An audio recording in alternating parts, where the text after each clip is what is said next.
سلام د 21 کیلومتره سړک د جوړېدو د آبادۍ خبر.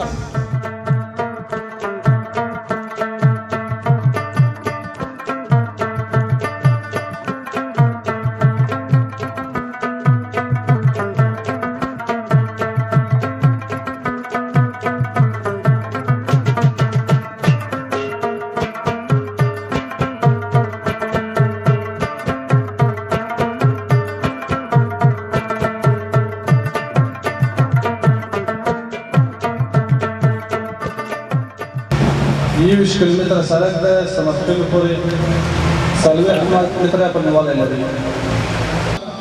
لکه څنګه د کوشتېبې کانال چې ټول افغانستان ته یو اهمیت لري، دغه پروژه د ننګرهار ولسونو لپاره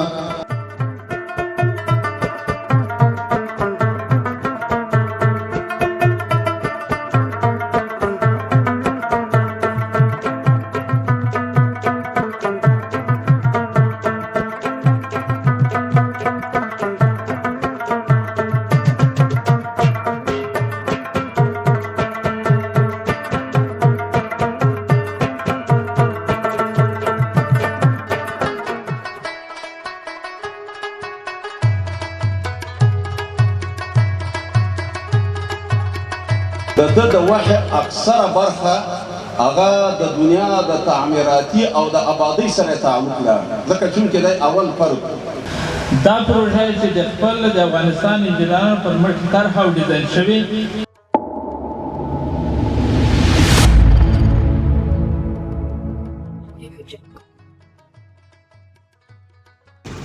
د یو ملي پروژې د آبادۍ خبر.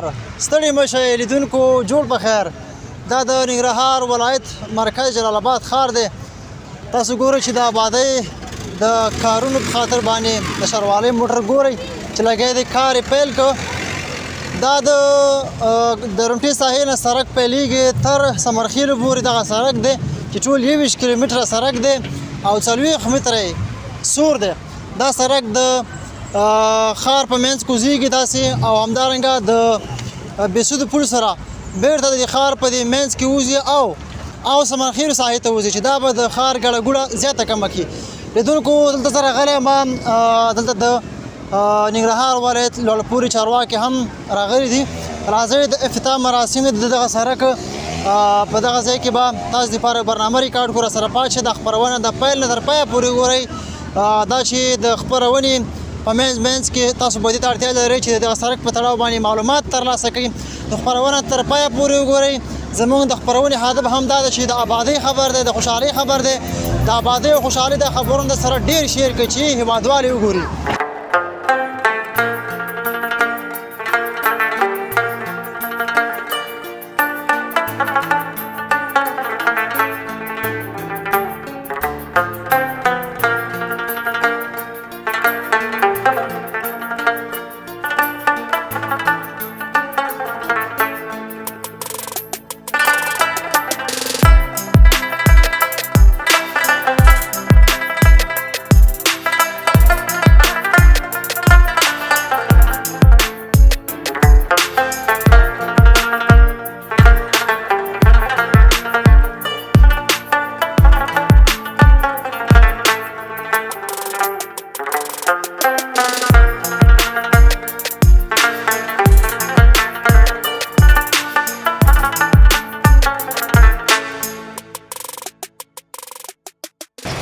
نو دا پروژه یوازې د جلال آباد ښار ننګرهار ښار د خلکو لپاره نه بلکې ټول افغانستان لپاره یوه مهمه اساسي پروژه ده. دا پروژه تقریبا مخکې تخنیکي معلومات خو انجینر صاحبانو درکړل، خو موږ خپل کوم ترتیب جوړ کړی انشاءالله. خامه مسجد کوم کار شروع کېږي دا به موږ ټوله خپله ماشینګري خپل کارمندان په خپل وسایل کوي انشاءالله. نو دا سړک چې څومره موږ په پلان کې نیولی تقریبا 21 کیلومتره سړک ده سمرخیل پورې 40 متره په نیواله لري. د دې تر څنګ همدا نن ورځې افتتاح مراسم کې یو بله پروژه چې هغه هم ډېره مهمه پروژه ده، عملاً کار به د هغې هم شروع کېږي. نو زه سپره بله نه یم خو د کامې په سړک چې ځي هلته دې ځنه 10 متره سړک دی د 40 متره سړک سره وصل کېږي نو هغې هم انشاءالله په دندري شوې خلکو سره خبرې شوي دي نن چې دې پروژې کار شروع کېږي هغه به هم شروع کېږي نو انشاءالله موږ راتګ جلال آباد ته دا به د ښاري پلان تطبیقول وي پلان کې کومې پروژې چې انشاءالله موږ اول قدم کې هغو باندې کار کوو چې جلال آباد ښار ته هم ښکلا ورکړي هم پراختیا ورکړي ځکه جلال آباد ښار بانفوسه ښار دی پلان کې ورکوړی دی خو ازدحام ډېر زیات دی که چېرې د موږ سړکونه یا نوي پلانونه تطبیق نه کړو جلال آباد ښار هېڅکله نشي کېدلی چې ازدحام یې کم شي نو موږ به دا تعهد وي چې اول قدم کې موږ انشاءالله په انکشاف نه کار کوو دویم قدم کې انشاءالله موږ د اجولي صاحب په مشوره د کانال رئیس صاحب سره خبره کړې اکثره صنفونه په بازار کې چې هغو وجې نه ازدحام ډېر زیات ده نو د کانال محترم رئیس صاحب سره په موافقه باندې بازار کې هغه صنفونه چې بازار کې ازدحام زیات کړی هغه به انتقالوو دویم قدم کې انشاءالله موږ دا لرو دریم قدم کې مخکې معلومات درکړل چې موږ د 1404 کال لپاره شپږ سالې پروژې پلان کې نیولې نو په هغې کې مهمه خبره ده چې سړکونه اساسي جوړېدل لښتي جوړېدل ورسره په څنګ کې د جلال آباد ښار لپاره یو معیاري مسلح جوړېدل دي چې بیا هېڅوک داسې نشي کولی چې په هر ځای کې مار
پروژه یو تخنیکی د ټول افغانستان د پروژې د پرانیستلو شاهدان یو دا پروژه چې د خپل د افغانستان انجینرانو پر مټ طرح او ډیزاین شوې هدف یې د ښار د پرمختګ د ترافیکي ستونزو د حل لپاره جوړه شوې ده د 40 متره د عرض او حلقوي سړک دی چې زموږ د ښار د ترافیکي ستونزې شبکې یو مهمه برخه جوړوي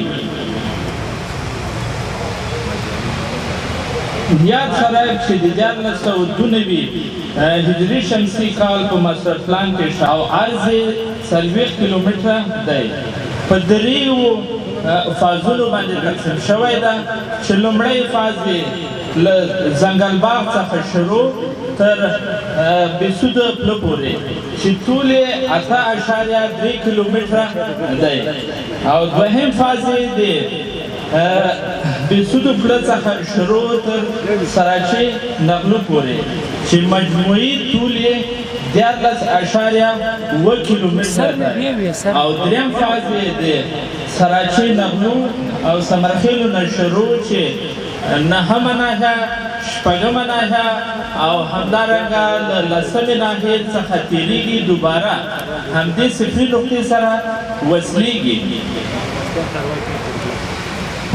یاد سړک چې 40 متره عرض لري، 8 ترافیکي لینونه لري چې 4 ترافیکي لین دی ښي طرف او 4 ترافیکي لینونه چپ طرف ته ده. دواړو خواو ته ډریناج لښتي په مابینځ کې میډیم او همدارنګه پیاده روونه پکې شامل دي. د دې ترڅنګ د سټرکچر په برخه کې پر دې سړک په طول کې 2 غټ پلونه او نور واړه پلچکونه شامل دي. وخت په وخت باندې په آسماني کتابونو کې نازل شوي تر رسول الله صلی الله علیه وسلم پورې داسې جامع معنی دین ده چې د ژوند داسې شعبه بني او داسې اړخ چې په هغې کې دا سوالیت ته جواب نه لري، چونکې د انسانیت اول فرد هغه حضرت آدم علیه السلام ده. دی اول د پیغمبرانو هم ده او اول فرد د انسانیت هم ده، چونکې دی اول فرد ده. د ده ډېر ضرورت دې ته ده چې مځکه آباد وي. زموږ دا دین مقدس چې الحمدلله اسلامي امارت د دې نمایندګي کوي، اسلامي امارت د دې دعوه کوي چې د الله په مځکه باندې به د الله نظام حاکموي. آیا د دې آبادۍ لکه د ځینې خلکو تبلیغات دي دا په اسلام کې یو اساس او تعداد لري که نه لري؟ آبادي په اسلام کې جای لري که نه لري؟ نو چونکې آدم علیه السلام چې د انسانیت اول فرد ده، علماء کرام لیکي مفسرین حضرات چې د وحی چې د باندې کوم 10 صحیفې نازل شوي د وحی اکثره برخه هغه د دنیا د تعمیراتي او د آبادۍ سره تعلق لري، ځکه چونکې دی اول فرد.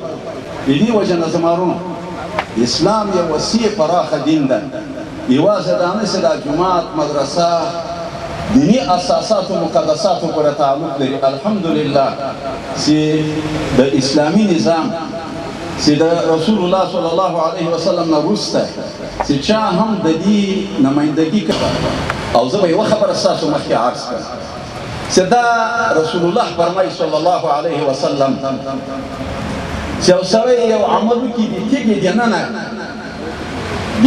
دننه عمل وکړي، دا عمل که کوي خدای به یې راښکاره کوي او که بده مې الله به یې څنګه کوي دا عمل به الله راښکاره کوي. دغسې مظلوم ملت ته کار کول مخکې رئیس صاحبان وویله زما سل په سل افغانان مسلمانان بیچاره مظلوم قصه فعالات داسې خلک دي که جګۍ د ترګارۍ د وچې ډوډۍ ورسره رسېږي. دې ته په دې اسلامي نظام کې کار کول دا به عبادت نه وي؟ په دې ته خدمت کول دا به خیر و برکت دي که نه بیا به چشکي. و زمانو که تاسې په دې ښاروال صاحب پشتیباني وکړي او د خدای دپاره سړی چې ځي چې نه کابل او هرات ته ځي خپل مقصد چې ځي په لار کې موټر ته هم تاویږي، ډوډۍ هم خوري، قضای حاجت ته هم ځي، خو مقصد یې هغه وي که موږ په هر ارګان کې په اسلامي نظام کې کار کوو او زمونږ نیت دی چې د مظلوم ملت ته خدمت وکړو، زمونږ نیت دی چې مسلمان ته زمونږ په وجه باندې خیر ورسېږي، زمونږ نیت دی چې یاره زما په وجه باندې خدای پاک دا وران وطن آباد کړي. علما کرام ناست دي، قسم په الله دا عبادت دی، که ته تنخواه اخلې که نه اخلې دا عبادت دی، ځکه دا خو اسلامي نظام ته زما او د یو قدم اجازه نه ورکړې ده، نه یې اوس ورکوي نه آینده ورکوي. هم تاسو ته اطمینان درکوو. څه مطلب؟ سرحدي مجاهدین مو دین وطن نظام او امارت وفاداره دي، همدا خپلې د خپلې خاورې ته د خپلې مور په سترګه ګوري، لکه څنګه چې د خپلې د مور د ټوکرې حفاظت کوي.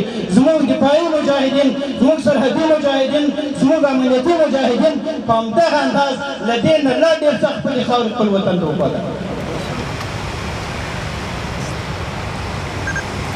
ما درته وایي چې که پر نور باندې هغه خبره ډېرېږي همدام کفایت کوي.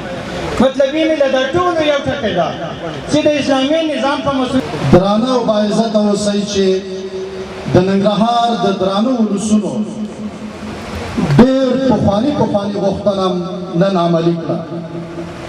د دغه قوي سړک دوستانو د ننګرهار د ولسونو دپاره لکه څنګه د کوشتېپې کانال چې ټول افغانستان ته یو اهمیت لري، دغه پروژه د ننګرهار ولسونو دپاره همداسې یو اهمیت لري لکه یو سړی چې ډېر تږی وي او څوک ورته اوبه ورکړي. نو دوستانو ان شاء الله چې د دغه پروژې په تطبیق سره د ننګرهار د ولسونو دغه تنده ماتېږي او زه ډېر زیات منندوی یم. دوستانو ښار مو وړوکی دی، ډېر کم تعداد نفوس ته جوړ شوی و. اوس تاسې ګورئ چې هغه د سروې د مخې پرته د ننګرهار ولایت نه تقریبا د 11 ولایتونو خلک دلته تشریف لري. چې دا به د ننګرهار لپاره نه د ټول مشرقي زون لپاره د ټول هیواد لپاره د هیواد سره چې زموږ کوي سرحدات له نورو هیوادو سره د همدې سړک په واسطه باندې نښلېږي. دا به زموږ لپاره د هیواد لپاره د تجارانو لپاره د ترانسپورت لپاره د ترافیکو لپاره د یو سهولت وي، یو آبادي ده، یو تحسین ده، یو ښایست ده. نو له دې څخه مننه کوو، د دې له رهبري ټیم څخه مننه کوو او له دې څخه د همداسې پروژو د لا ډېرو پروژو غوښتونکي یو چې تاسو د اسلامي نظام په چوکاټ کې په یو داسې منصب باندې راغلي یاست. تاسو عایدات لرئ، تاسو روپۍ لرئ، دا راټولوئ همدلته د اسلامي نظام او د خپلو هېوادوالو په عامه ضرورتونو باندې مصرفوئ.